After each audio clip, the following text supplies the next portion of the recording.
So do you want it like this? Okay, all right. Okay, we're going to get started, everybody. Now, I'm going to start off by saying I'm holding a microphone and you can't hear me any better. This isn't actually for you in the room. You're just going to hear my natural voice projected, but this is for the people who are live streaming tonight. So if it looks a little bit strange, that's why we're doing that. But it's so everyone online can hear us. So before we kick off, I'd like to welcome everybody here and also acknowledge the traditional owners of the land in which we're meeting, which is the Bunurong and Wadawurrung country of the Eastern Kulin Nation, and pay my respects to elders past and present.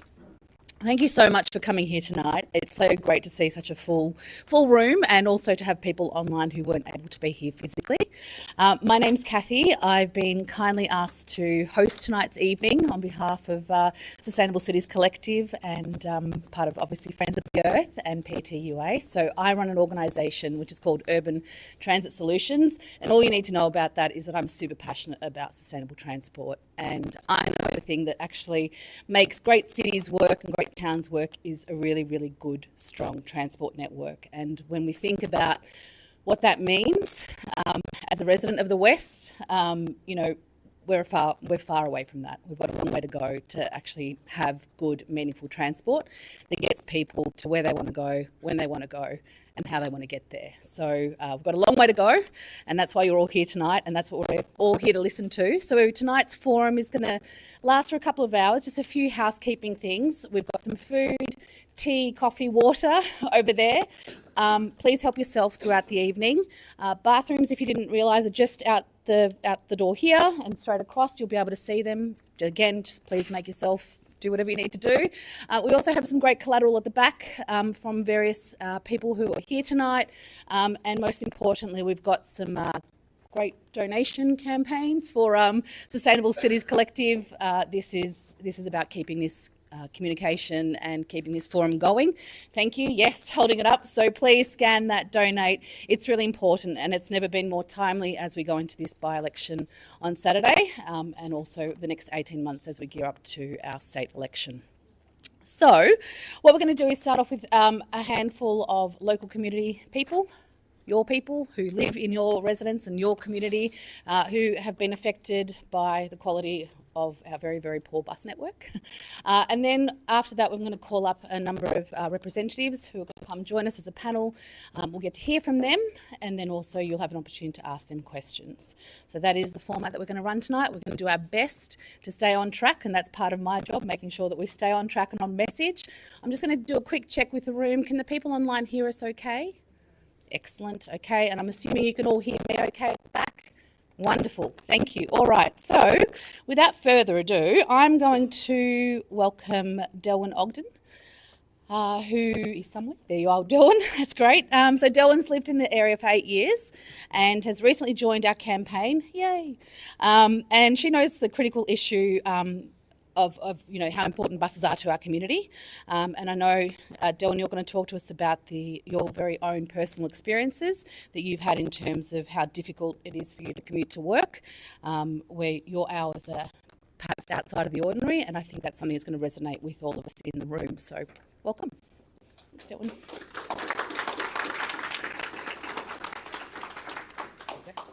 Hold on like that. Yep, and just a little bit closer, because that way they can hear us online, so they'll actually listening through there. Okay.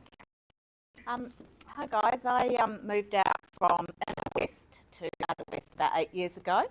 I've been a professional working in corporate world for some time. Not quite so much now, I'm working with government, but getting to and from work has always been a real hassle.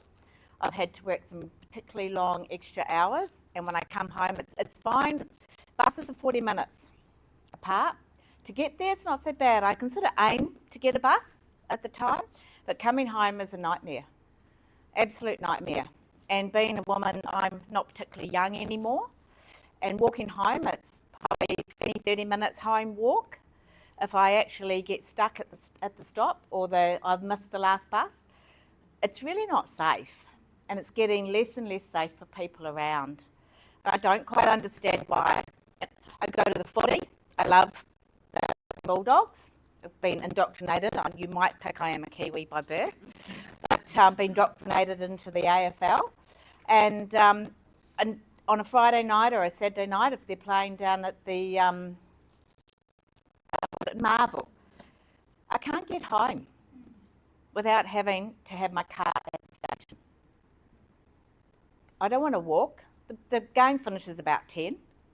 I can get a train to the station, but I can't get home. And I can't rely on my husband. He's got work. He works sort of more in the blue-collar work in the warehousing. He can't get to work without a car. So there's just no way. So we're basically stuck with having to have 2 cars just to be able to get to and from our jobs and not have to rely on each other. I did have an incident relatively recently where I came across some poor that was stuck on the side of the road in his little mobility scooter. He'd run out of electricity. He'd missed the last bus from the station. He was waiting there for a taxi to come, but he was waiting in a very vulnerable place. It was dark and he was concerned. He saw me go past and come back. He had no idea who I was, but I did wait and see. So we need more frequent buses. They need to run longer at night, and they need to be maybe even smaller, but just frequent for us.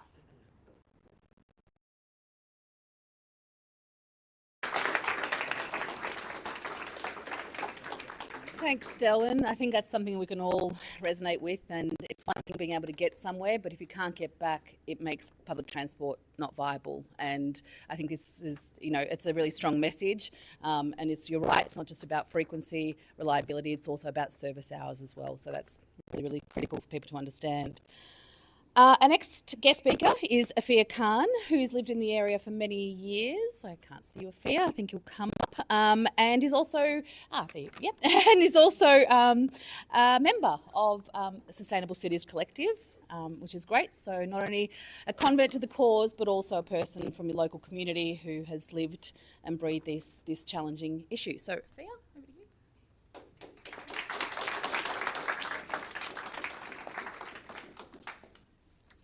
Sorry, the light's a bit bright. Hi. Sorry, that way? Oh, it's fine. Okay. Yeah. Okay. Hi. As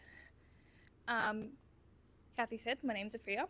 I have lived in Point Cook, this area for about nearly 6 years. I am originally from Sydney, where we have frequent buses, and also better trains, but we're talking about buses, not trains. I wrote some notes for this speech, but honestly, I'm just gonna complain about how the lack of buses makes my life miserable. For example, I had to rush to get my license last year because I moved back home to Point Cook because I wanted to save money because I'm at uni at the moment. And we all know that, obviously we know there's a cost of living crisis. So that doesn't really help if I have to go buy a car and then spend maybe, let's say, $400 a month on petrol. And then there's insurance. That's a whole nother story. And also time. So much time is spent driving, which doesn't help if I have back pain. And I'm not the only one that's experiencing this. So many other people are experiencing this. So I hope that by all of us being able to talk about our experiences and how the lack of, efficient public transport, which is basically a human right,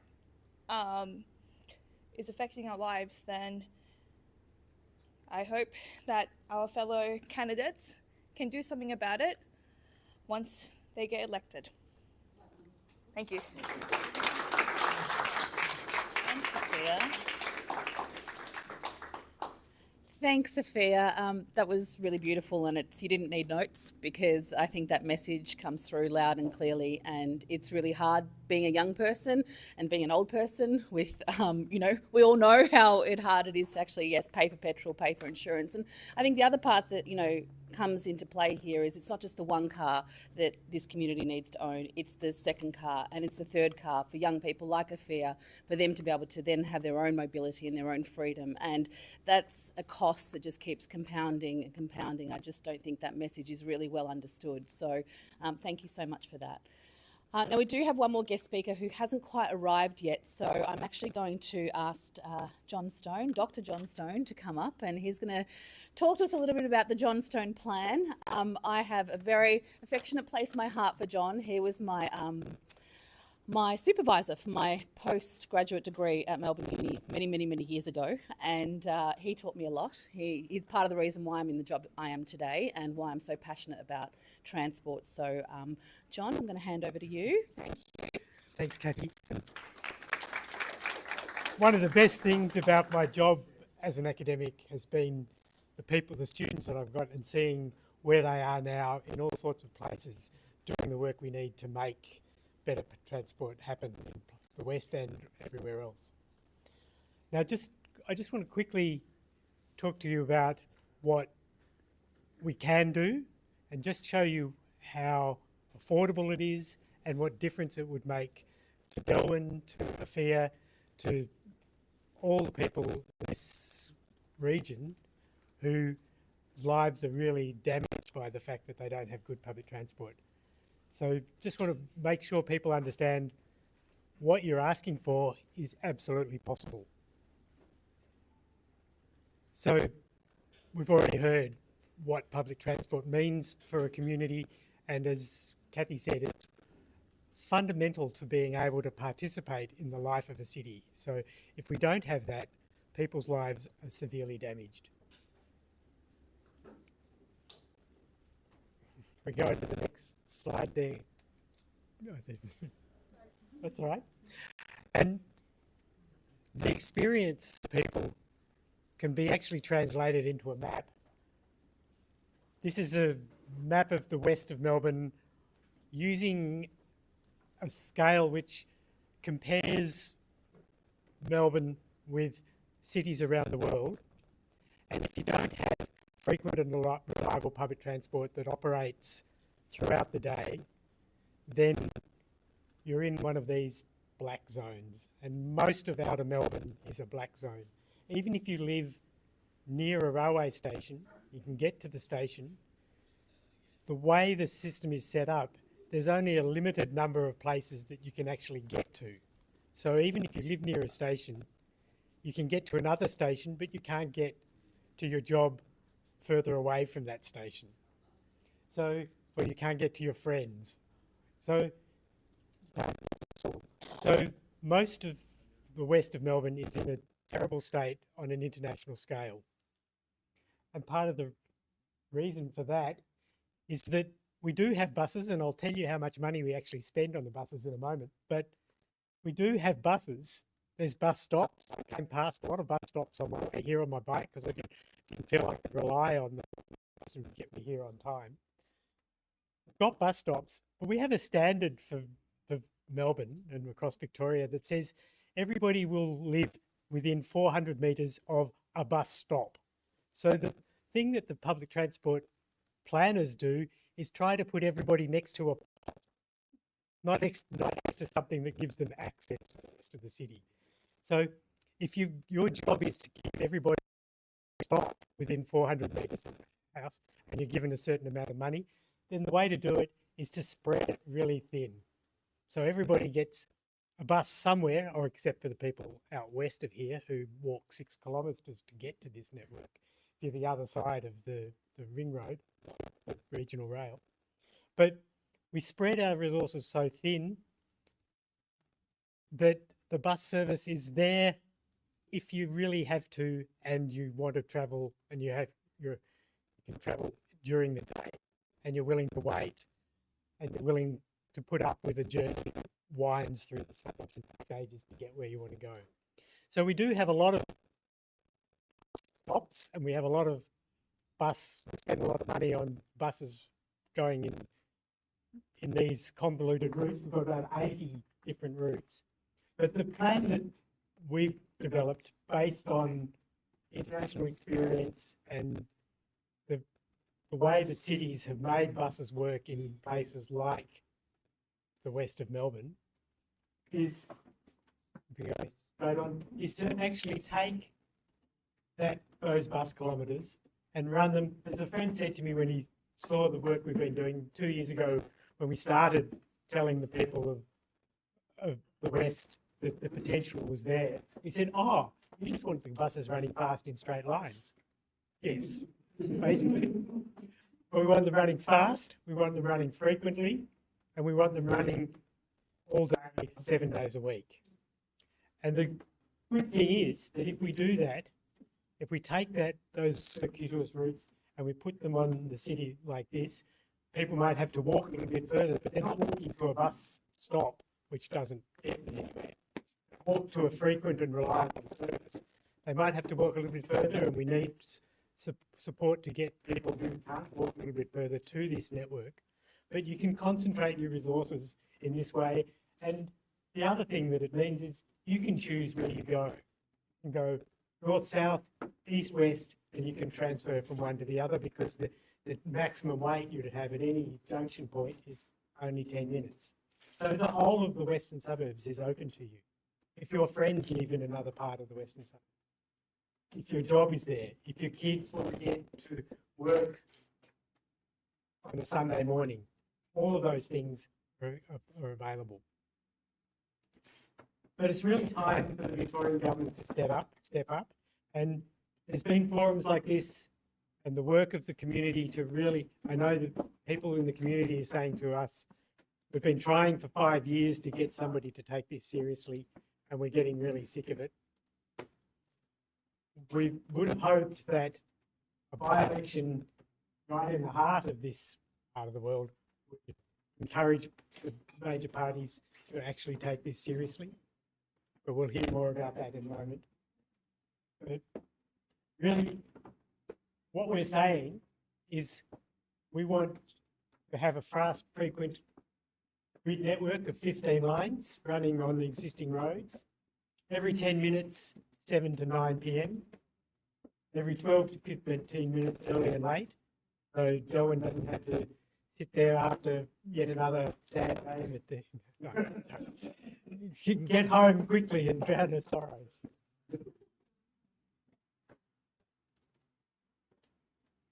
But we also know that changing bus routes can be really difficult for a community. So we're saying, don't just go straight into this, take away all the existing bus services and put a new one in. You know what will happen then. There'll be stories in the Herald Sun, there'll be a backlash, the politicians will run a mile. So we need to keep most of the existing network, so we need for a period, so we need to spend some money on that. And we need to plan it properly. People like Kathy's company need to do the work to make sure that these routes actually work well. We'll need to renegotiate the contracts. We'll need advertising. We'll need people on the ground to explain to people how this works. So it's going to cost us about $285 million in the first few years per year to get that system running. But the good thing is we're already spending $190 million on buses in the West. So $190 million is being spent to give people a service that doesn't meet their needs. We can reallocate that money to making things work. And the other thing is that relative to the rest of Melbourne, people in the West are not getting their fair share of funding for public transport. So to bring the West up to the average per capita across the rest of Melbourne and to recognise the huge growth in population, we need another $95 million a year. That gives us the $285 million that gives us the service we need.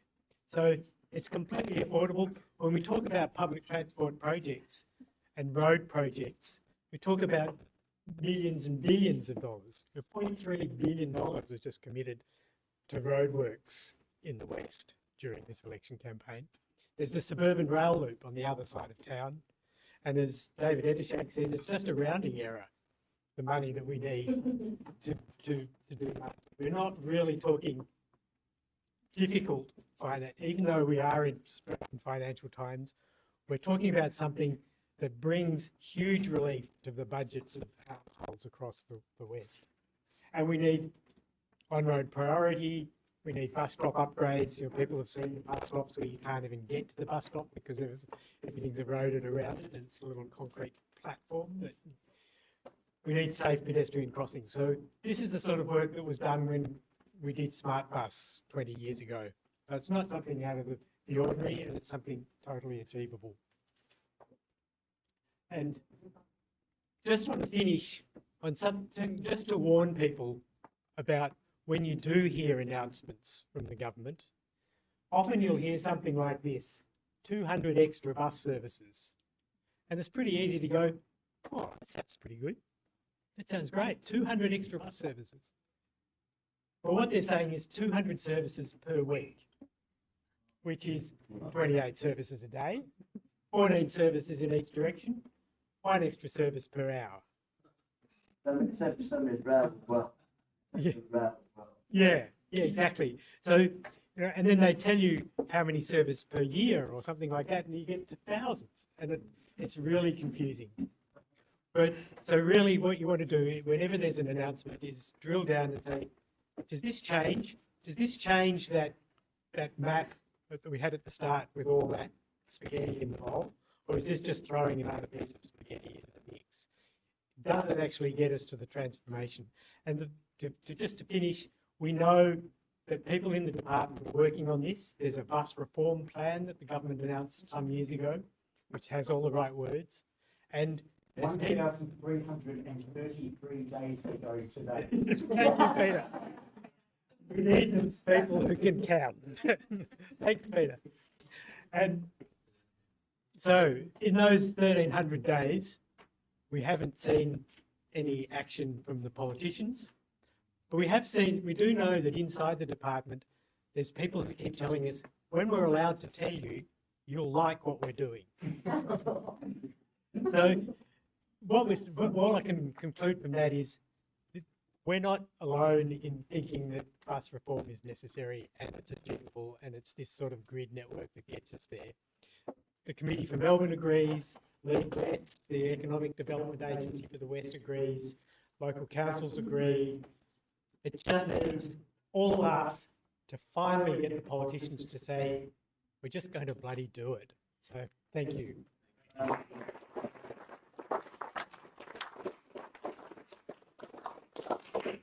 How good is he? He's fantastic, isn't he? Just love him, John.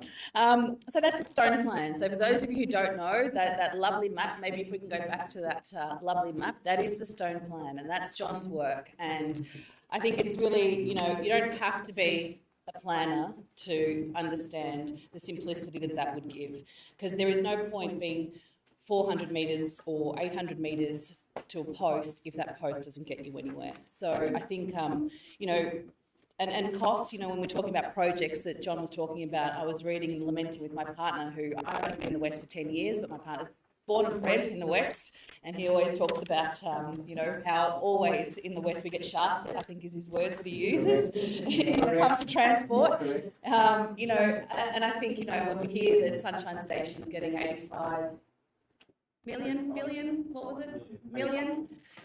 for another upgrade for a station that was recently built. And don't get me wrong, that's a valid project as well, but that's for a station, and that's public transport, right? So you'd expect me to support that, but that's part of a project that isn't even on the horizon. This is something that could be done, and it can be done. It has been costed, and it's achievable, and, a rounding error, so. So as the legalised cannabis party says, let's get stoned.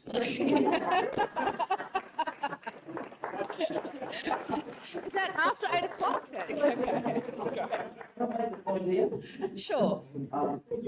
What people's there? I'm a Stockholm retiree, but ex-railway, 4 years, grand driver. Trouble is, since the Kennedy era, any project now they do, come to the dollar. We'll get up, return the dollar. That's the problem. Yeah. John, are you aware of that? I'm aware of that, and the return on these dollars is huge for the people of the West. Yeah, it's absolutely huge. And I'm just, people might not be able to hear because you don't have the microphone. So that was a comment from the room for those people online, but we'll come back and do some questions and answers. It's a really good point in terms of what you're saying. So there was one more person from the community. I believe that Prem Sidanid is here. So I'm going to invite Prem to come up. Hi, Prem. So Prem, you're one of the earliest residents. I think you moved into, is it Melbourne? Is that how I say it? It's the date? You're going to tell us a little bit about your experience of living in Melbourne. Thank you. Yeah, so it was, I moved to Melbourne 4 years ago. It was the new suburb that's coming up in far west, the westernmost suburb, I think.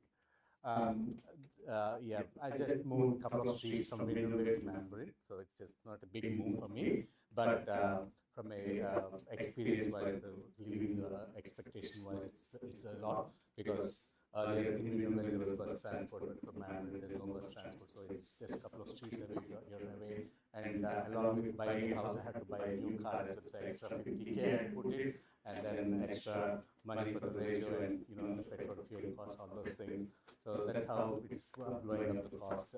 It's just not me that's happening, but it's for every house that is built in Melbourne are facing the problem.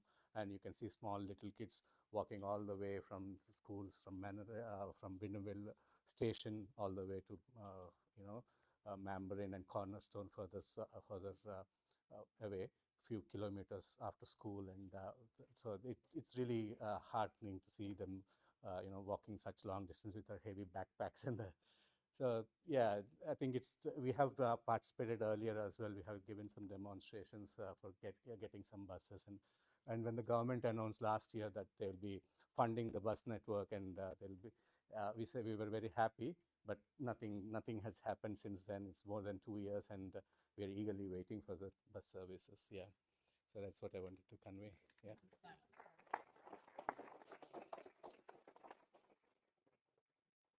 We're all waiting, aren't we? We're waiting with bated breath, 1,300 days, as you said. So that concludes hearing from people who want to hear from John and members from the community. So now I'm going to invite the candidates who have kindly given up their time, who've decided to come up and take a seat at one of the chairs that you can see here. What we're going to do is, unfortunately, we don't have a representative from the Labor Party or the Libs. One more time. I do have a message from one which I will read in a moment. Perhaps if I can invite candidates who are speaking, and what I'll do is I'll get you to introduce yourselves, and then we'll move into the Q&A section. So please come on up. Come on in.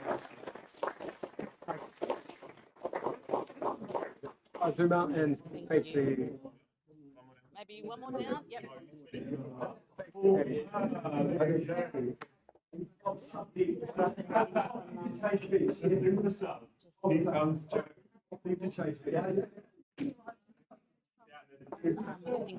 was going to send a message. So.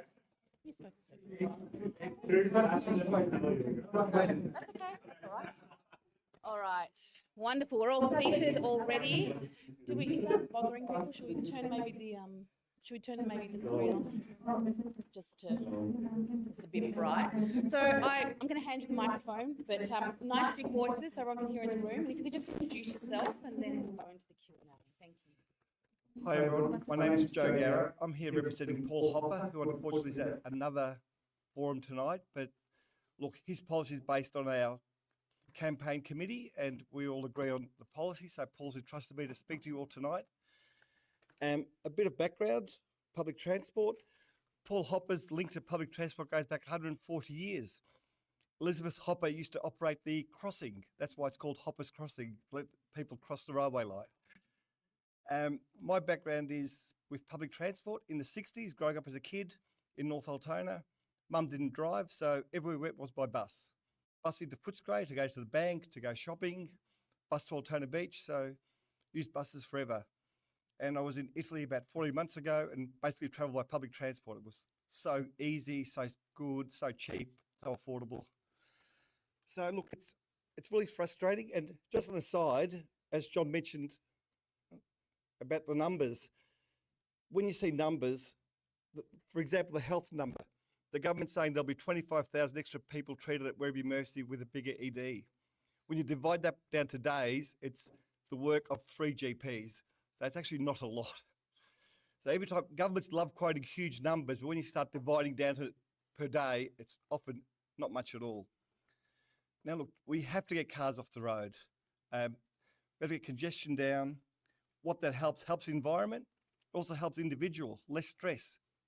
It's very stressful sitting in packed traffic, and you get to work and you've been in traffic for an hour and you get to work frazzled. You get home and you're tired, so you're grumpy, you don't want to spend time with your family. So we've got to get people to and from work in a relaxed manner. And the only way is public transport. Why don't people use public transport? Lots of reasons, often not frequent enough. That's the biggest complaint people have. The cost is probably borderline. I think, the cost of driving a car to the city is probably comparable to catching a train to the city. So I don't think cost is a huge factor for people out west because of the distance travelled. It's a long distance.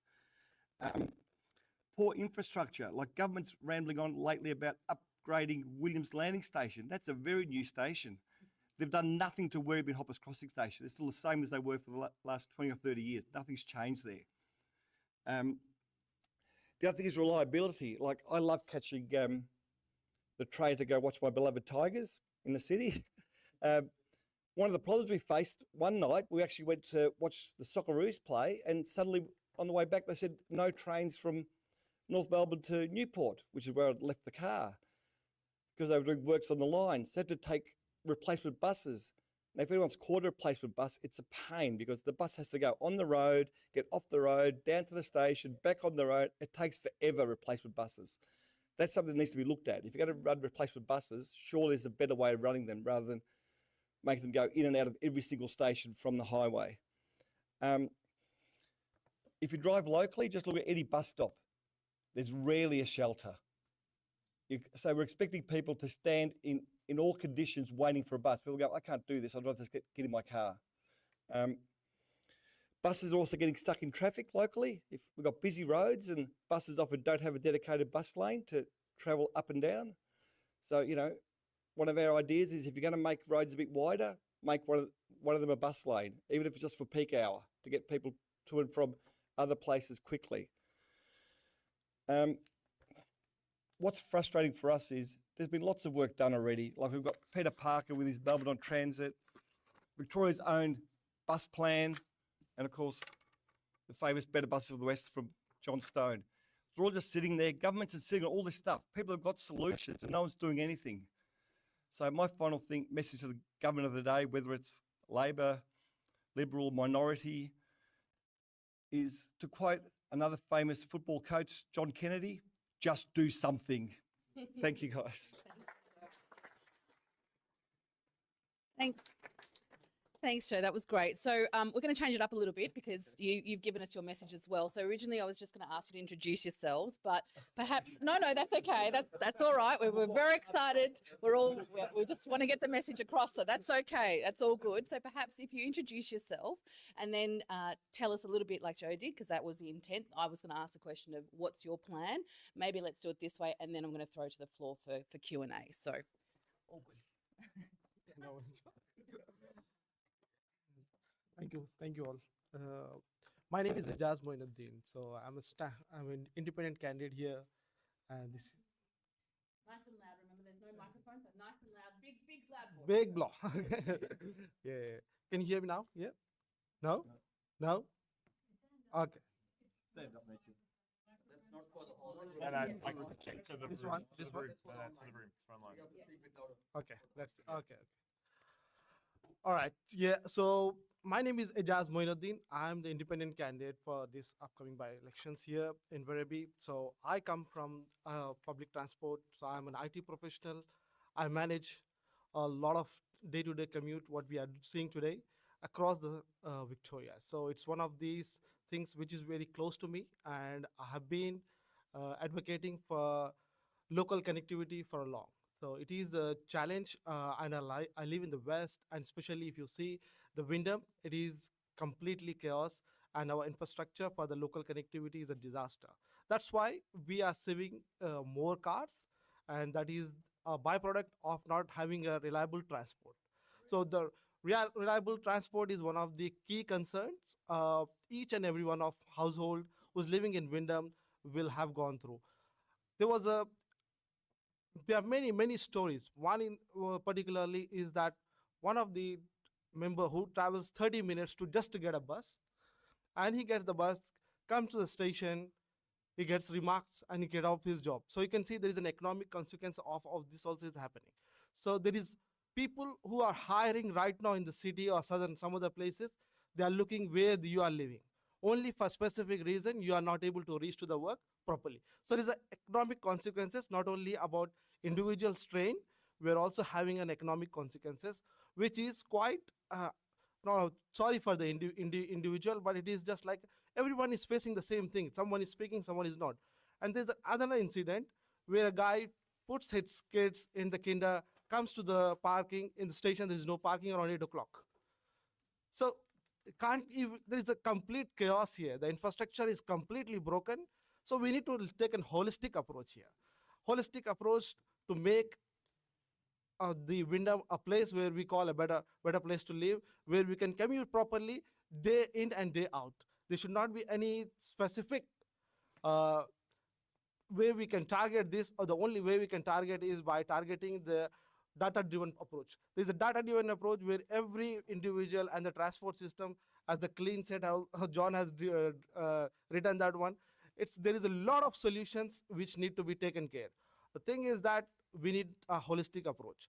The thing is right now the policies are political based, not the public based need policies, which why the John's solution is not been accepted, or other solution which has been written has been not accepted. We have to send a message, this by-election, this is unacceptable, that we had enough of enough. This by-election is the chance for the Wyndham and the very few voters especially, I call upon them, take your chance, make your vote count. It has been for a long 50 years, there has been no public-driven needs has been addressed. It's all about the political needs to accomplish their political gains, keep upper into the power that's have been done. So we are in a position right now with these elections to make a change. And solutions, there are a lot of solutions. The first thing, we can take the data-driven approach by targeting the buses. The buses where we can do direct access to key locations, hospitals, schools, sports gardens. There is a lot of things we can do together, but there is nothing like that which has been addressed. Why? Only because there is no political gain in that. Only because public has no option. Apart from this election, what do you have? Nothing. You can't say it falls on the deaf ear. With my experience, when I raised a petition in Tarnet for the Tarnet buses, I have to go 1,000 places to get to the parliament. Imagine how individual will go that. None of them people will be get, and it has, luckily we got some outcome for that petition where the transport minister has responded, but it's just like in history, in the past what we have done, not for the future. There was no reforms. As 1,300 days we are waiting for the reforms, there is no reforms. And it's a challenge for us. How could we get them listen? This is the only way I would request Werribee voters to send a message Labour out. It's enough is enough. So that's where we have to take. We cannot take this anymore. Yeah. There's nothing either. I'm Labour, but I'm the vote socialist. Good on you, good on you. Yeah. When it came in 2002, I thought, shit, Labour takes this place for granted. And that's the whole West. Not just here, it's the whole West. Yeah, it's whole West has been affected by this traditional voting, I would say, which we need to change our individual behavior. It's all about, see, who comes into the power is not important. How marginal we can make this seat happen. It's where we can buy, we need to get that buying power. We need to get that economical, that stopped on the Westgate. The development should come to the Werribee and the Western Suburbs. Right now, the developments have been stopped before the Westgate. That need to cross. That's my message. Thank you. Thank you, Aidan. Hello, everyone. I am.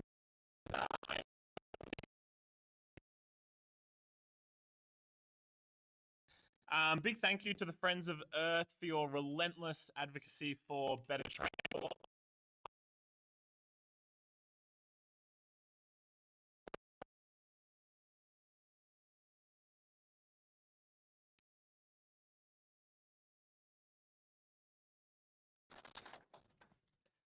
So quick introduction about myself. I'm a born and raised Westie. I do apologise, I don't actually live in Werribee. I know that's a bit of a sensitive topic on Asdale Heights, but don't worry, I will do you guys proud if you vote for me.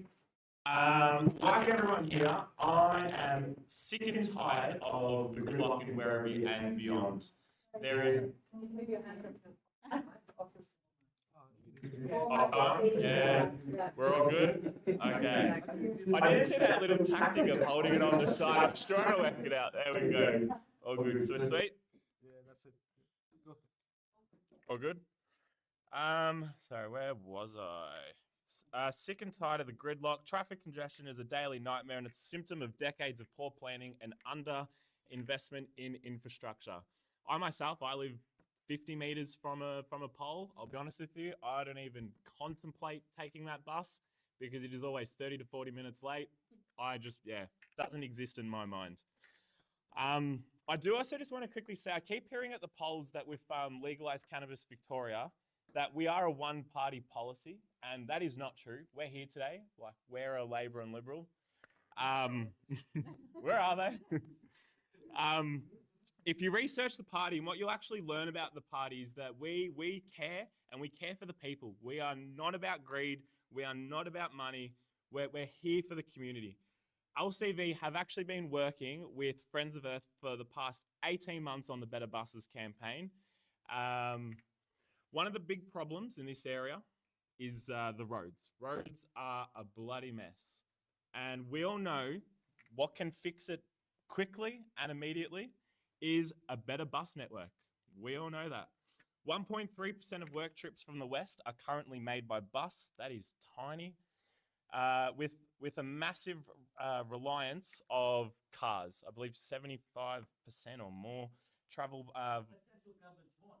Because from the car, they get taxes. That's what they want. Bloody-o. I can't argue with that. I cannot argue with that.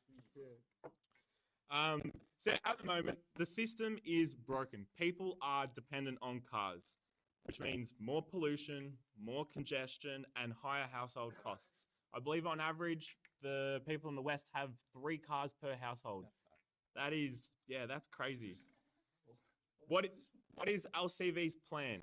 So we have been pushing hard for urgent reforms for the Western bus network. Friends of Earth, we have been campaigning for a 100 million capital investment and an additional 100 million annual investment to create a fast, frequent and connected grid of clean electric buses before the 2026 election. It's affordable, it is fast, it will bring 1 million people who currently aren't within a bus stop. We need to think about a long-term solution with how we're going to build our roads. And I believe investing in this bus network will help us now and will give us some time to really plan for the roads. So the plan includes better bus shelters, better signage, better bus lanes in bottlenecks, and more frequent services that will connect people to key community hubs and train stations. It will bring buses every 10 to 12 minutes, which is an absolute game changer, not our current 30-minute on average wait that we have to deal with. A reconfigured network might mean a slightly longer walk to some stops, but it will ensure that residents can actually access a reliable bus network. I can actually think about that bus stop that is 50 meters to my house. Imagine getting to work, school, or shops without being forced to rely on your 3 cars. Imagine a system that actually works for the people. Buses aren't just affordable, they are fast. They're the only mode of public transport that can actually quickly adapt to growth, and they are cost effective. As John said before, you stole my wine because I was going to reference David Eddershank as well. The 100 million that we're asking for per year is barely a rounding error compared to the price of the Metro Tunnel. A better bus network would take over 40,000 cars off the road daily. That is huge for the environment, huge for public health, and huge for the sanity of everyone stuck in that gridlock traffic. So let's be honest, the West has been neglected for far too long. Labor sees this as a safe seat, and the Liberals don't even seem to care what happens west of the Maribyrnong River.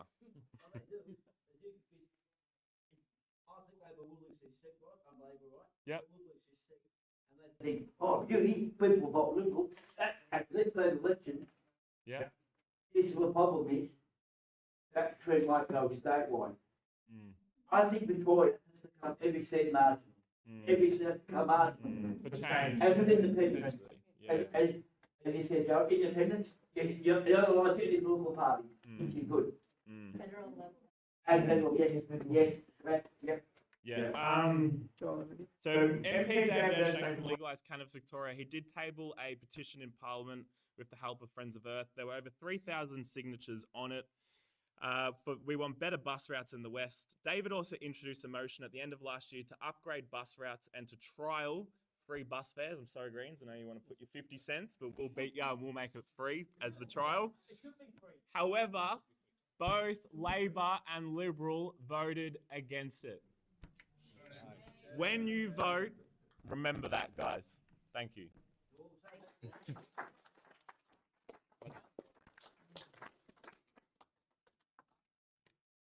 Dear friends, my name is Rifai Rahim. I am the Greens candidate for the by-election.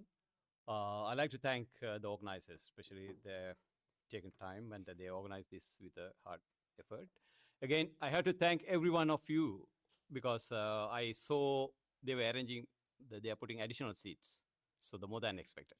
So it shows that how serious this issue is. When I heard about this campaign, that's the first campaign I attended in the Williams Landing.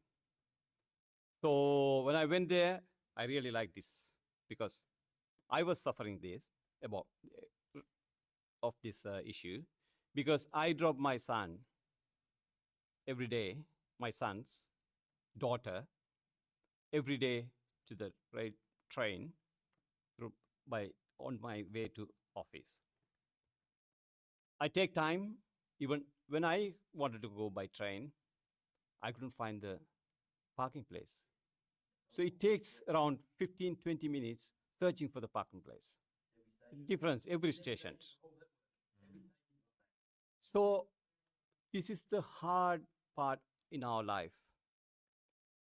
Day before yesterday or last week, I met Fiona, a retired Werribee resident. She told me she depends on public transport, anything and everything.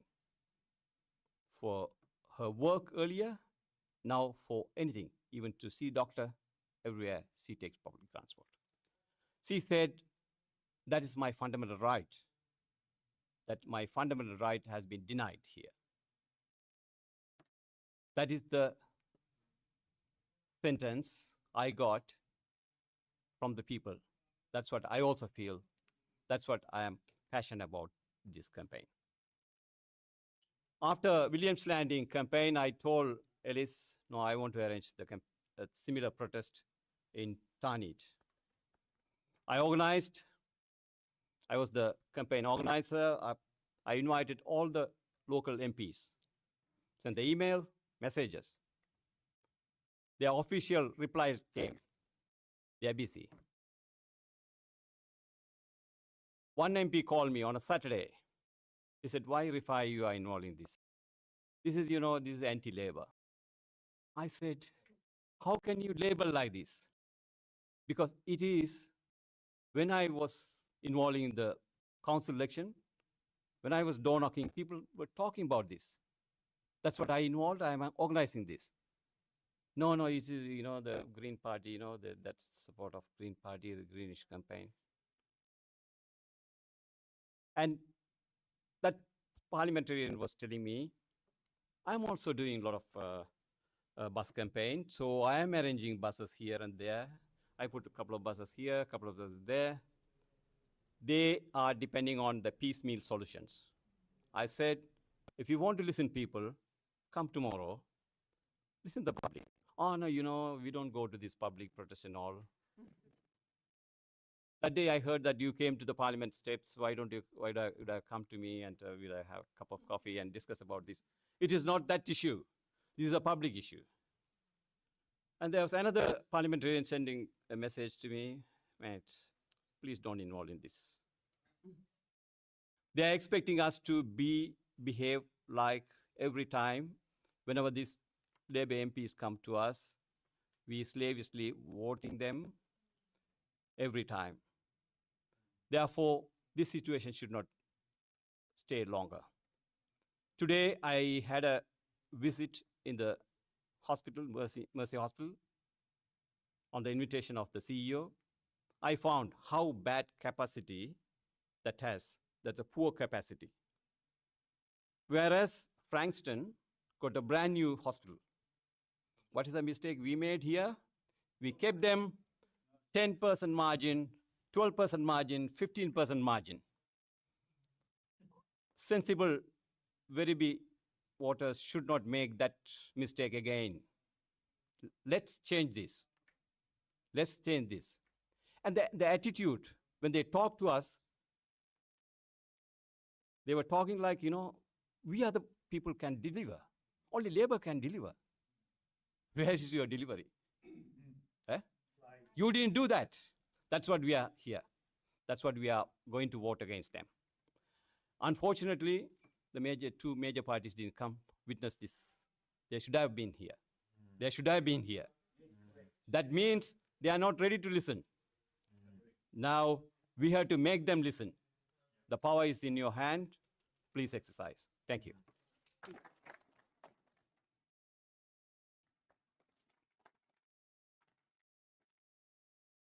Hey, Sue Munro, Victorian Socialist. I know I'm going to sound pretty radical here, but why aren't we talking about putting public transport back into public hands? Yeah. That's right. That's right. That's right. But profit's not working. Yeah. And yeah. And people talk about it's not expensive to get in the city. They're not people who live on Newstart. They're not people who live on, you know, on Study. People are struggling. People out in the West are really, really doing it tough.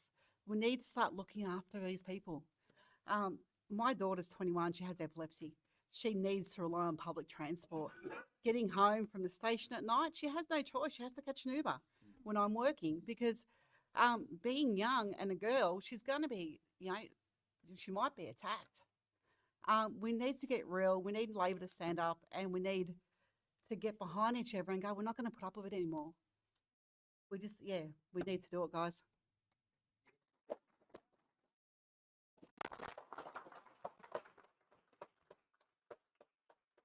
Amazing. Thank you so much to all of our candidates. Such great speeches. And it's a real shame the two major parties aren't in the room. We've received apologies from both. And in my most sincere voice, I'm going to read a note from the Liberal candidate, Steve Murphy, who said that I'm listening.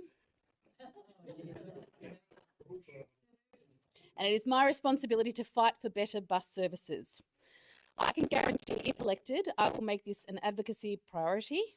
I spoke about the train and bus services at the council forum. It is imperative that they are linked, readily available and suitable for purpose. If I'm elected, I will make it a priority to meet with you to discuss these issues in more detail. Thank you. Was that sincere enough? Was that good? No.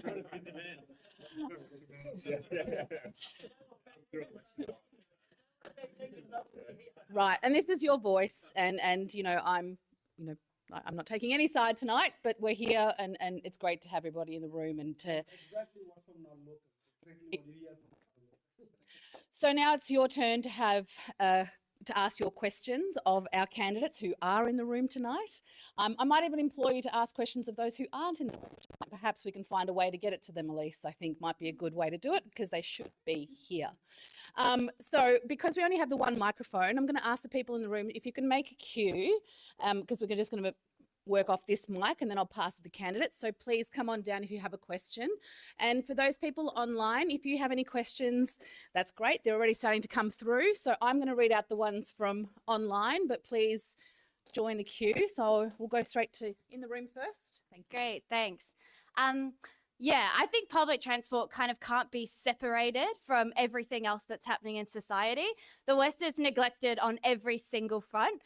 Public transport being though like what we're here to talk about today. So I completely agree. After it was privatized in the 90s, it's gotten more expensive. It's gotten more exploitative for the workers, you know, like yourself previously, actually doing this crucial labor. And the service, the quality has also gotten much worse. So I think like, yeah, put it back into public hands, make it free. So it's, you know, owned by the public, for the public, to meet the public's needs, not so some capitalist can make a profit off of it. Because we want to talk about accessibility. I'm a hospital worker in the city. For me to get to work, I mean, it's hundreds of dollars of PTV money. And where is that going? It's not going back into our communities. It's going into the back pocket of someone who's making a profit off of this. I mean, like, that's fucked up. And you can track this, you know, every issue. This is, you know, you can see this playing out as well. Healthcare, education, all of this needs to be fully put back into public hands. Victorian socialists, like that's what we argue for. We want to see a return to public ownership, and we want to see public operated, not just for the services of consumers, all of us, but also for the conditions of the workers as well. We know that it's always better when it's like good union jobs in publicly owned and operated services. I think another thing we have to talk about is where are they spending the money that they are spending? You know, that plan, it was 285 million, I think you put forward. We're already spending 190 million. We only had to 595 million. They found 491 million, I believe, for the Cherry Creek Youth Detention Facility. So the Labor Party is totally happy to spend money locking up children in the West, not so happy to spend that on kids' futures. So healthcare, education, public services. The community centre, the only one in Werribee, it's set to be demolished. They said it was too expensive to rebuild it. The most expensive refurbishment plan was $8 million. So, you know, hundreds of millions for youth detention, not even 8 million for a community centre that would actually get kids off the street, stop them getting caught up into these cycles. So yeah, you know, really great that we're having this discussion, and yeah, let's just talk about all the crises that we're facing right now in society, especially in the West. Can I do one from online? Okay, I'm going to do an online question and then we'll come back into the room if that's okay. So I've got a question for Joe. First one off the rank. So you mentioned the lack of cover at bus stops, and I've missed buses by shade being too far away. What would Paul do to change this? Again, advocate for better bus stops. I mean, it's quite simple. That's what's so frustrating. The solution is actually simple. Everyone should have shelter at a bus stop. You shouldn't have to be exposed to the elements. And look, you know, I live down in Werribee South, and my bus is every hour. So that's one of the reasons why there's no point in me trying to catch a bus to work, so I have to drive to work. Plus, also as a GP, I need the car to do home visits. But even if I didn't, I still can't rely on a bus service every hour, and none of them are under shelter. So if it's a hot day, raining day, you're standing in the elements. That's not fair. It's not good for people, not good for their health. So every bus stop should be sheltered. Thanks, Joe. Did you have a question? Or? Oh, no, that one. Thank you, but I'll give it to you. Right? Thank you. So we spent tonight talking about buses, which is completely correct. They're an easy solution to a complex problem. But I also wanted to flag for all of the candidates, including the two who have chosen to be elsewhere tonight, that Werribee Station is not accessible to most disabled people. It has a ramp. But it was built in the 19th century, and the grade, it makes it unsafe for wheelchair users. It's very difficult for crutches. I broke my ankle last year and had a very long stretch working from home because I simply could not get into work. And so this is something that I would like whoever wins this election to consider. And when we're looking at refurbishing our stations, Werribee really should be closer to the top of the list. Just to reaffirm that, I was involved in a few of the community, they call them consultation meetings, but they weren't really consultations, more information about the level crossing removal. And I said, what are you doing about the station? And they said, our criteria for Werribee was no new rail link over a river and no station upgrade. That was the criteria they were given by the government. So that's why we ended up with no upgrade. And you can't even, from State Street, see what time the next train is. You've actually got to go down into the station to see when the next train is. So it's a disgrace. And yeah, they're upgrading a new station, but they're leaving Werribee as it is. Now, there are some complications because part of it's heritage listed. We understand that, but there still should be a much better station there. And same with Hoppers. They spent, I don't know how many millions building this magnificent walkover so they could walk over the train track, but you still have to walk through the elements to actually get to the platform. And again, you're standing in the sun, the rain, and the heat once you get to the platform. So we're really getting dudded by the government of the day, and possibly the Liberal government wouldn't do much different. So we've really got to put pressure on to fix our stations. That's great. Thank you. Next question in the room. Who would like to? Yeah, this is a bit of another one. I used to teach English at Wyndham Community Education Centre, and as part of that, we did a unit on the law in our land. So we went along and watched court one day. We went in the traffic offences day. Now, have any of the candidates thought about how lack of public transport criminalises people? So there's a few things here. A friend of mine told me several weeks ago, she has 2 little children in childcare. She was working in Geelong. If the bus was late, she might miss her train on the way to work. Coming home, even if she caught the train, the bus is late, the childcare centre calls the police if you are not there on time. So it criminalises young women. It also criminalises many people who lose their licence. Mine might say, well, you shouldn't lose your licence, should you? In Carlton, you lose your licence, you hop on a tram.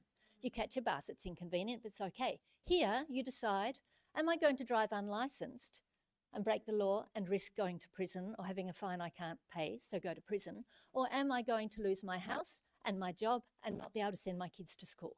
What is your plan to raise that criminalisation of people due to lack of public transport? Heavy question. Who's going to take that one? Yep. Great. It's a good question, Catherine. I just want to mention about this, because that is the reason we have proposed transport should be free, almost free. The 50 cents transport proposal that has gone in Queensland.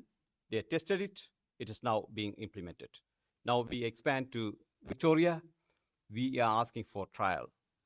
Because of this ticket system and because of the cost of living, a lot of people tend to avoid the tickets and there are not a lot of things happening there, especially the youth, sometimes breach this.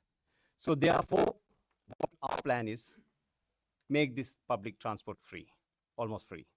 That's the token 50 cents. Now we have expanded to national campaign. So that's what we are doing. Therefore, that's our plan. As Sue mentioned, it has to be, the public should enjoy that basic rights free. Even the education also, we are proposing the same. But basic things, we had to give the public the free access. Thank you. Yeah, we've got a similar plan. Like I said, our public transport will be free. We want to turn ticket inspectors. We want to retrain them as public servants. So that on buses and on trains, if young girls and women are worried, they can call over an inspector who will sit with them and help them throughout their journey. And we're also not talking about the young kids who can't pay for a ticket right now, and they're getting criminal histories because they're getting fines after fines after fines for not paying. It's a tax on being poor, and it's not right.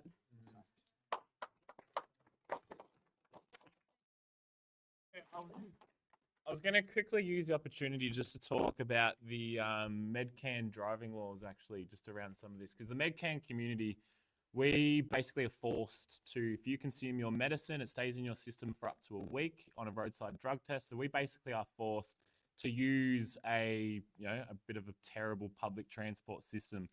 I guess just to use this opportunity just to tell everyone, as of March 1, legalized cannabis are actually we're changing the laws around Medcan driving.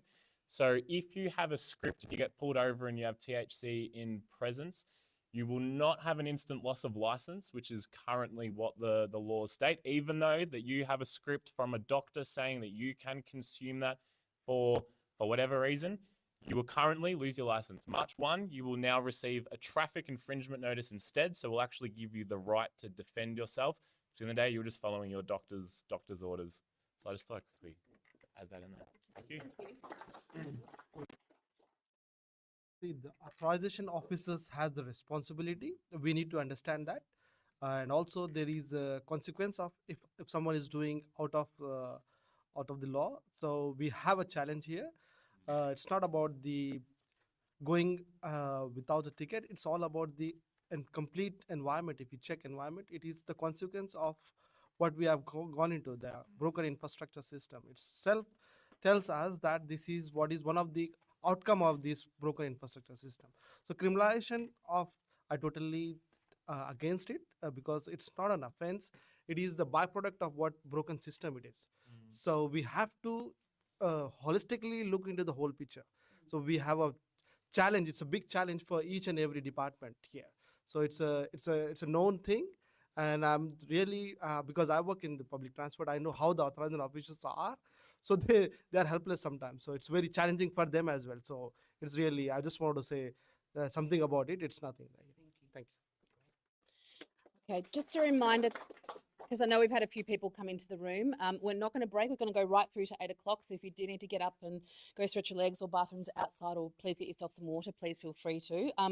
We've got lots of questions. So I'm going to try and speed up some of our answers and make sure we get through people in the room, but also get the people online. I'm just going to go to an online question if that's okay. Sue, a question for you. So you raised a point about your daughter not feeling safe on the bus. Would it make it safer if more people were on the bus? Because currently buses are really crowded. I'll let you respond to that. I guess that kind of depends. Are they male or female?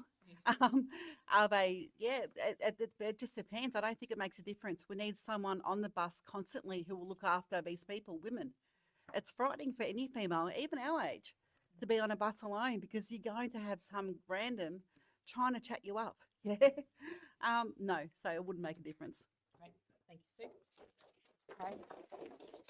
Who's next? Yep. Great. Firstly, wait, is this working? That one's working. I've already used this already. Okay. So yeah, so just hold it that way. So Okay. you're online. So. Okay. Firstly, thank you everyone for coming in and speaking to us, especially to the Labor and Liberal members. Quickly, so I was thinking with like what you just proposed, like having like an actual person there to protect young women like me on the bus. Sometimes it's a bit of an issue as well because you have those people in authority who also abuse their power. So it's really tricky. I definitely agree with you, but it's a tricky climate we're in.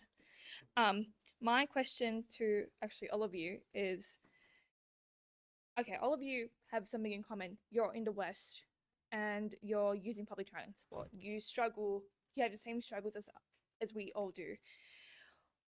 What happens if you're elected what happens if you're elected? Will you, how will you use your position, your power to make sure something actually happens with the bus campaign? How can we hold you accountable? Obviously it's politics, right? We're all advocating to people. We're saying, oh, we're going to do this and that. And yeah, you do, but how do we actually hold you accountable? Thanks, Sophia. So, good question, tough question. 60-second response from each of you, okay? Go. Great question, because if anyone along here gets in, we're not going to be in government. But do you don't think the government will try and win the seat back in 2 years' time? So they'll be bending over backwards to do what the West deserves. So that's the way to give a message. Make them lose the seat, and then we'll bend over backwards to try and win the seat back. So that's the way to do it. Yeah, I think voting an independent gives you the power, buying power. That's where we are here, and that's what we will address the community needs. What's right now is the better buses, better infrastructure, and that's where we have to look into that future. So I think there is voting an independent gives you more power than voting in a party. Yeah, so you will have more accountability. Yes. I agree with what the two just said. Legalised Cannabis Victoria is a small and growing party. We've currently only got 2 members in there. So if I win this election and I'm in there as well, that's an extra voice for Legalised Cannabis Victoria to speak up about the Better Bus campaign. Currently, we've only got the 2 of them talking about it. Put me in there. That's a third voice, a third chance to talk about it, a third chance that they all have to listen to it. So fingers crossed something can change. Thank you. Thank you. The Greens fully supporting this campaign. That's a reason Green Transport spokesperson, Catherine Copsey, she spoke in the Parliament in support of this motion. So therefore, if I elected, not only myself, my party members also is there to support, to take this campaign. I'm a campaigner by profession. I'm 15 years, I'm doing campaigns for social justice. I'll include my skill to make this happen. Thank you. In case you have noticed by my voice shaking tonight, I'm not a career politician. Yeah, I'm just a regular person. But what I am is annoying. I will yap and yap and yap in the major party's heels, and I'll make them pay attention to us. Yeah?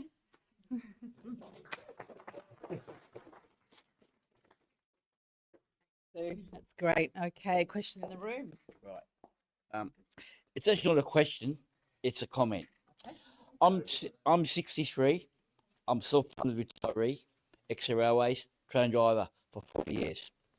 So I know about public transport in the West. Probably is, even the cost of living, everything what's going on in Australia, it boils down to what happened 30 years ago under the Liberals with Jeff Kennett, when he privatised the whole state of Victoria. This is the trouble, privatisation. And then the trouble is you've got the media, Channel 10, Channel 9, Channel 7, radio are all on the Liberal side, right? And the Liberals, they support small business, big business, corporations. People like us, who have we got? We've got nobody. We've got nobody. Okay. But we haven't got a big voice. And even if any of you 6 get up there and get in state politics, doesn't matter if it's Labor or Liberal. No, I'm Labor myself, right? But I'm going to change. But I'll never vote. I'll never vote Liberal because they've done a lot of harm to a lot of people. In the, how do I put it? Who aren't what we are on the socials. You know what I'm getting at, right? So yeah, they've done a lot of harm. Now regarding here in Werribee, when Labor was in power with Brumby was in power, right? Brumby, they had the energy report. I thought people was, but you're gonna hear it about.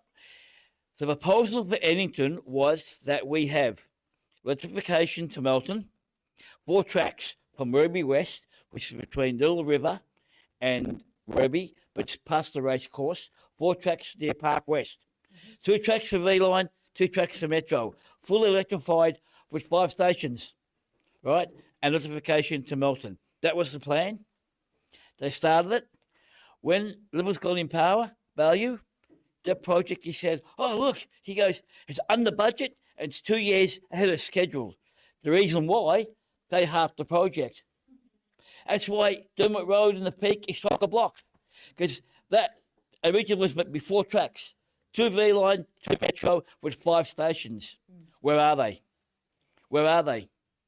Where are the buses connecting Yes, them? and yes, and the buses will, a good idea, yes, the buses will feed into them. Correct. Right? And the other problem is that, yes, I came from the east. When I came here in 2002, 2003 and 4, I said, Labor takes the west. And that's all the west for granted. Yeah, so yeah, maybe, yeah, chuck Labor out, but I don't want the Liberals to come here back in the state because they will do more harm than good. Well, let's send a message for this Yeah, by-election. okay. Thank you. Thank you. I'll take another one from the for Rippai and for Sue. So Greens talk about making Werribee a marginal seat. Will the Greens and Socialists preference Labor last to make the seat marginal? Ooh, it's a good question.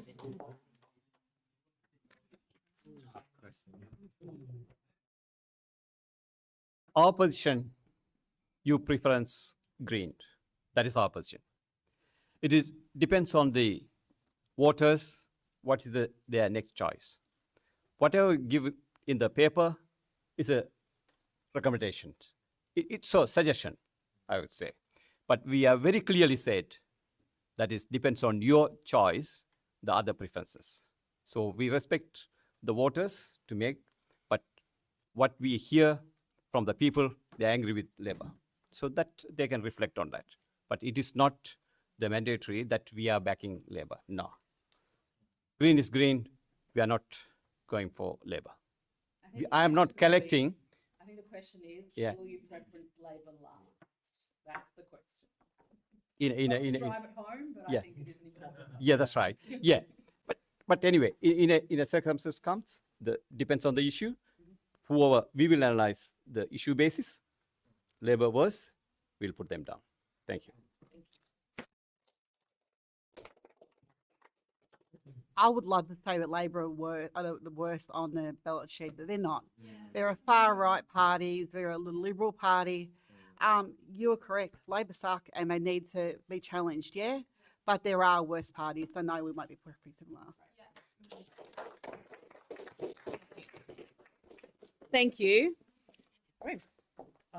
My question is for anyone who wants to answer it. I guess I'm a little bit naive here and I don't really know how politics works in the real world. But everyone's ideas here sounds really great. Everyone sounds really on board. Sue, I love your idea, like putting it back in public hands. That sounds great. But, you know, I'm just feeling a little bit hopeless because, you know, any one of you that gets in, what is actually practicable in terms of like change? What actual impact can you make over you or you make over you? Because it sounds like we're just trying to, you know, win it away from Labor, and that's great and that's really productive. But like, what are each of you individually going to do that another person won't, in terms of actually making change for Werribee? That isn't just, you know, making it harder for Labor to exist, I guess is my question. Good question. Thank you. Look, the huge advantage of an independent is you can just say what you think. You don't have to put it through the party committee. You don't have to ask your bosses. You don't have to check with the transport minister if you say something, or the shadow transport minister. So as independent, Paul could just lobby super hard to get the existing plans that have been done. I mean, the work's been done. That's what's so frustrating. The work's there. It's just this inaction. So Paul could be up there all the time talking about it. And no one's going to say, oh, you're not going to say that. And so why not? I'm the independent for Werribee. I can say what I like. I'm here for Werribee, not for anyone else.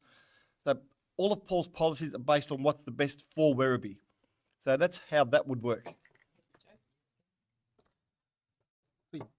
With independence, that's where you get the power. So you don't be hopeless. There is a hope. That's why we are here.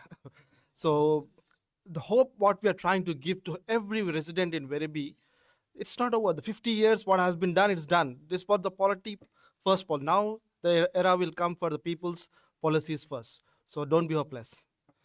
Yeah. Oh, it's very like what Joe said earlier. If any one of us win this election, Labor or Liberal are going to throw squillions of money to get that seat back. So, like, that's a reality. It's a reality. Why? Because I am one hell of a passionate Italian that I'm going to be loud. I'm going to be vocal. I'm going to throw my hands around. That is why you vote for me. And of course, because you want cannabis reform. Of course, that's one of the main things. But yeah, of course, because of that, yeah. Thank you. I don't know how many of you know about me. I have done many projects with the community support. Millions worth of project with the community support. From the donations, we establish that community facilities available here, including a childcare center. I led that last 10 years. Practically, I achieved. I always believe the people's power.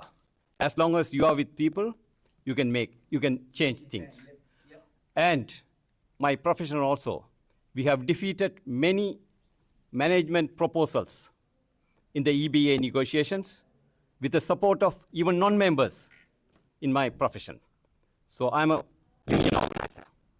So many times I did. So I depend on campaign, I depend on the public, so I will always with the public to defeat and make the campaign success. So that is the way we are going to achieve things. Thank you.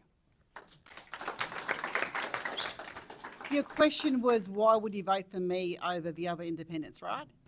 I've got 15 years background as a socialist. I've been in some of the biggest campaigns in Australia. We have made a difference. Joe Hockey and the Liberal Party, they wanted to bring in all those tax changes, remember? We had 100,000 people on the streets. Someone mentioned before standing alone. You're not alone. We'll all stand with you. We'll march, we'll protest, we'll make a freaking difference. We can do it. We just need to stand together, not alone.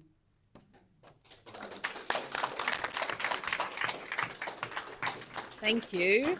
There's nothing, we need to have our young people be hopeful, not hopeless.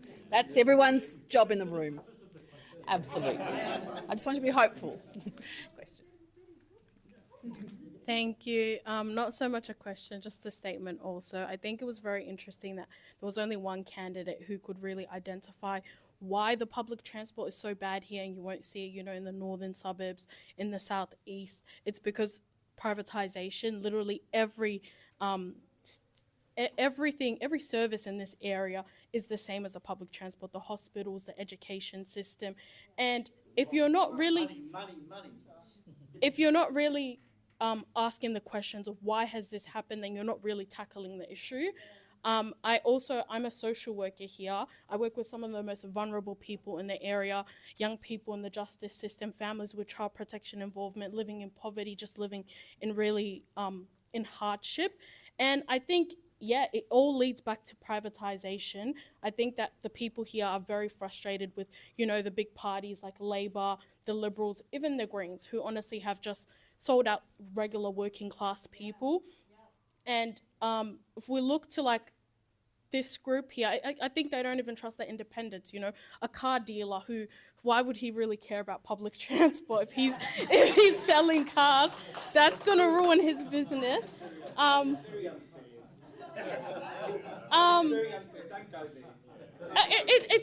It's reality. We need people representing the people who actually have vested interests, who live here, who really care, who this directly impacts. And I think if we're talking about public transport, we need to look at so many different factors. It's a neglect of everything. We can't isolate every single issue. They are all related. When I look at public transport, I have to go from outreach from Sunshine to Werribee. It takes me 40 minutes peak traffic time, but if I get the people that I'm working with to come down with public transport, it takes them an hour.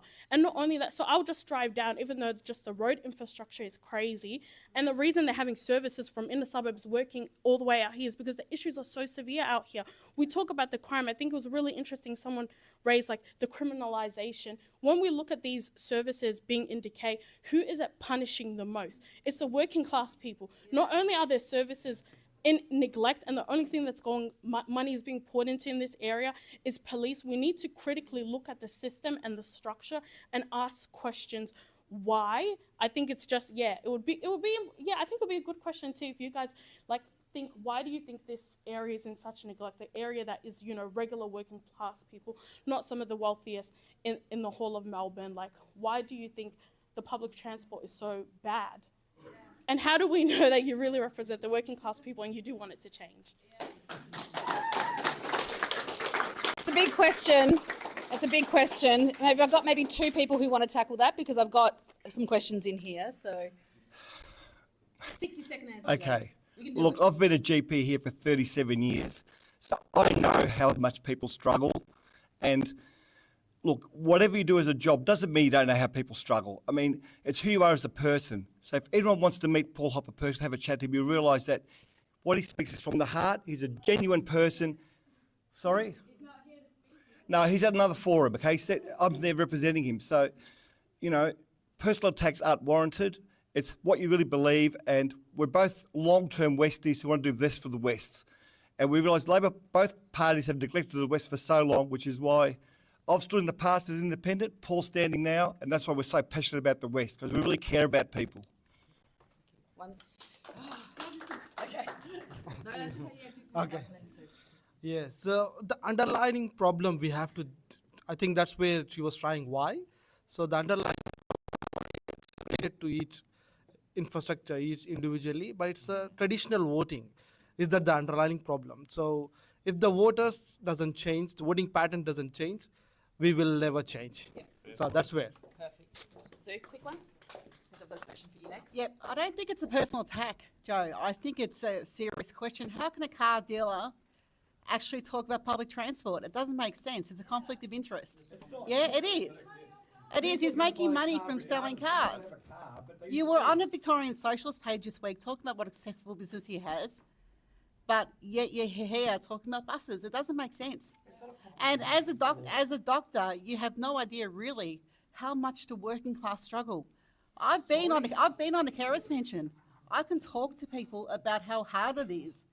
All right, You I really think we're can't. getting a little bit away from the topic of buses, so I'm going to take over, Sue, because we are here for better buses, and I can tell you that I love driving my Mini when I can, and I'm not ashamed to say that because I think it's a great thing to have on a weekend to drive, but to do my daily commute and to get around, to do the things I need to do, it's about public transport. So I think you can live and have both. I don't think it needs to be, it's about choice. Transport is about choice. That is what I spend most of my days talking about, and we need to provide real choice for people. So just going to close that one now. So I've got two more questions from online. So Rifai and Sue, for you again. So you propose free, cheap public transport fares. This is also another topic very close to my heart. I have very strong views on this one, which I'm going to keep to myself. But do you really think this will help without reforming the bus network to increase bus frequency? And I really, really implore both of your parties to think about this one very seriously because... It will, though, but it will. Because it's free, people will use it. And not if it doesn't get them where they want to go, and not if it doesn't exist. No, it won't. So over to you, Sue. If we put it back in state hands, why can't we do both? Why can't we have more buses and why can't they be free? That's right. Yeah, that's right. Yep. Yeah, that's right. Yeah, that is my point also, because we have to give the public the access. So therefore, then only we will be able to do that. So therefore, it can happen. Both can happen. Okay. Thank you. All right. I think that was my last question from online. Do we have? Yeah, I thought we had one more. Thank you. We've got another comment in the room, and then we'll be wrapping up. So, question. It sounds like we have people online from other electorates in the West. Will you support improved buses across the West beyond Werribee? Okay, look, it's Actually, just a yes or no. Yes. Just, I think. I can justify my answer because it's an open secret that Paul and I are in the process of setting up the West Party. So we're setting up a political party just for the Western Suburbs. So we'll definitely be fighting for the whole entire West in the future. Okay. Yeah. As I said, the development have stopped at the West Gate. So this is the opportunity. We have to bring it to all to the West. So that's the way. The West Gate is the way of development. So we have to bring it back. That has been stopped 50 years back. So we have to get back that development flowing through the West Gate. Beyond that. Thank you. Stephen? Yeah, legalize cannabis and myself, we all say yes. The better buses, that's going to impact 1.4 million people. That's for the West. We're not just talking the better buses campaigns about the entire Western region. So yes. Yeah, definitely Greens will support because the whole campaign for the West. So therefore, we are endorsing it. That's what we are talking in the parliament as well. So we are supporting it. Thank you. Yes, again, Victoria Socialists have candidates in every area, so we're going to fight for West on state and federal level. Thank you, Sue. Very good. Thank you very much. Thank you very much for putting this on tonight. It's been very interesting to listen to. I'm someone who's blogged and written about transport matters for 30 years in Victoria specifically. And I do spend quite a bit of my time now in Asia, working particularly in Singapore. So I know what a good transport system looks like. And before people start to say or start to think, well, you know, Asia's a much bigger place. Well, it's not. Melbourne and Singapore are almost the same size in population. But I wanted to share a couple of quick anecdotes with you before I ask a question, if you don't mind. It's fascinating that I've come here tonight and I only got one bar on my mobile phone. So not only have we got a social transport divide, we've got a digital divide as well, which needs to be looked at. Anyway, that's a different story. So I'm in a meeting in Singapore about 3 years ago. And the Singapore, for those who aren't familiar with Singapore, Singapore is very close to Malaysia. It's a very short piece of water, and there's a bridge called the Causeway, which has a rail line on it and has several lanes for traffic. Now, in the morning, you can get up at 5 o'clock and try to get to Singapore to work if you live in Malaysia, Johor Bahru, or you can just drive or get someone to take you. Okay. So I'm in this meeting in Singapore, and I said, gee, I tell you what, I've got to go to Johor Bahru this morning for a meeting. I'm not looking forward to going across the Causeway and coming back, because it's going to be 2 hours, 2.5 hour delay coming across the Causeway. And my Singapore colleague said to me, oh, that's okay, we're solving that problem now. We're building a rail line underneath the water, straight up into the middle of Johor Bahru. You'll be able to use your ticket on the MTR. You just tap on and you'll be able to tap off anywhere in Singapore. And that's about $2. Right? And I said, that's fascinating. And they looked at me and said, Brian, how would they solve this problem in Australia? And I said, very simply, they would put 6 lanes each way on the Causeway. Right? That's what they would do. That's the only solution they would come up with. So I can talk all day about the lack of infrastructure here, but my question is, I actually believe that the problem we have in Victoria is mindset. I don't think we even understand anymore as a state what success looks like for an international city. We are a long way away from just understanding what that is. And I wish the candidates all the best of luck. My question is, if mindset is the problem, then if you're successful, how will you look to change the mindset of how we think about these problems before we have somebody come up with a solution, before we actually even understand the problem, which is what I see a lot of in Australia? Thank you. Great question.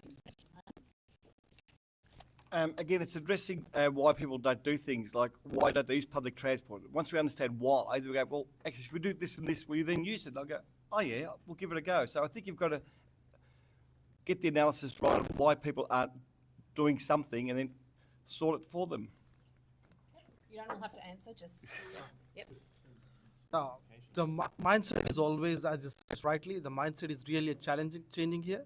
It's just like using an iPhone and Android. So it's a challenge here. So what I like to show them the future, what we are heading towards.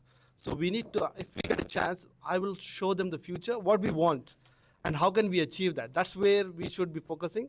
Right now, it's just on an autopilot. It's just like a management going on here. So that's where we are looking for that, change the mind. All you got to do is just educate yourself, guys. I think it's pretty simple. Just educate yourself.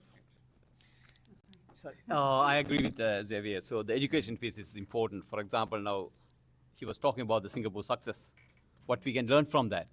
So we should not be shy to learn from the successes. I think both Liberal and Labor have been very, very good at blaming immigrants, and refugees. So it's like, don't look at us, it's not our fault, it's the amount of people who are living here. We need to stop racism and start anything else. Thank you. Thank you very much for that response. One of the things I forgot to mention was that rail network will open, having only taken 2.5 years.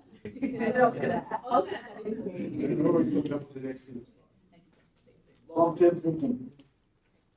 Okay, so Second last question for the night. I think we've got one more comment and then we're done. Yep. Okay. So I graduated from school 5 years ago. Yeah. I used to go to Winker Park School. So that's just down the road. That's the main campus. But the second main campus is in Nether Grange. Yeah. But the bus routes over there is pretty good. But the third main campus, it's in Cariva. Do you know where Werribee South is? Yeah. So the bus route is every 1 hour. It's very horrible. And I think back in 2019, I talked to some teachers and they said the bus routes over there is pretty bad. They said we're not gonna go there because it's very horrible and it's like it takes 1 hour. They need more bus times, like 30 minutes or 15 minutes each time. And also I got another statement. My friend, she lives in Melbourne Estate, yeah, and there's no bus routes over there. And the grocery shop is like nearly 15 minutes. It's like by walking. Yep. And if she wants to go to Plaza, she has to catch an Uber in that's like 15 minutes for $30. As where I lived in the car wash in Werribee, 10 minutes to get to Oderon, $15. Like I think it's just like too much money for cost of living and no bus routes and stuff like that. Doesn't work, does it? It doesn't work. We'll take that as a comment. Thank you. That's a really yep. One more comment. Yep. Just because we've got one more here. Yep. Quick one. How many people here want suburban railroad? How many people here want it? Do you want that project done? The suburban railroad? Who has that? Who wants it? You trains never got to. Okay.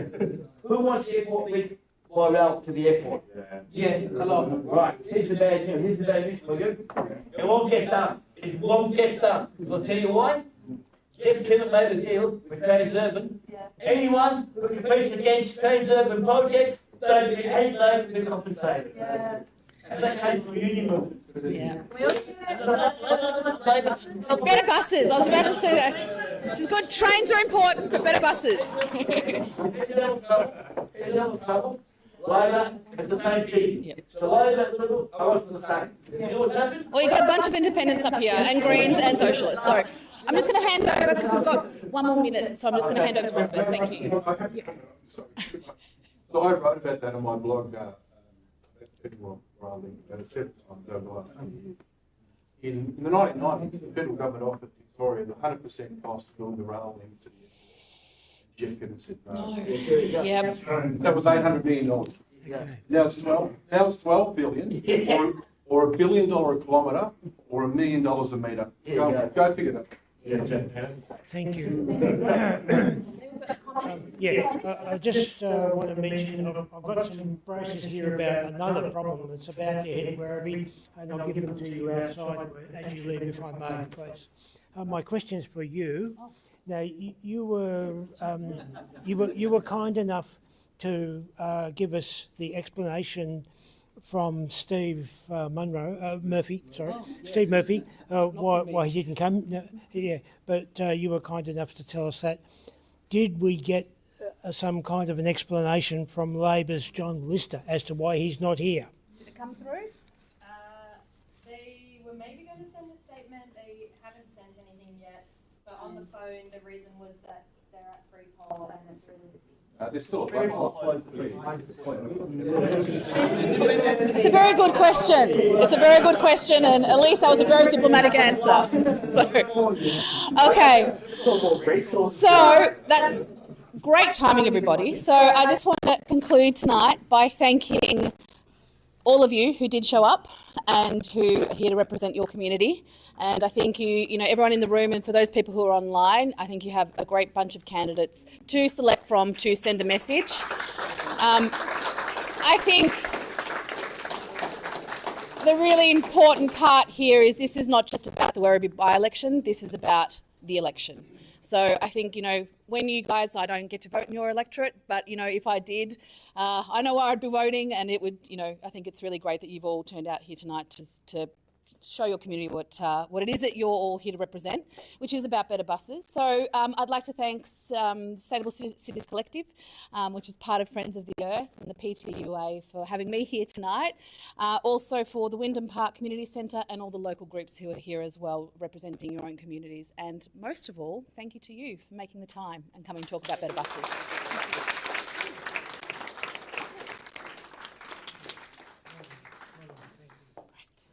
Thanks, everyone.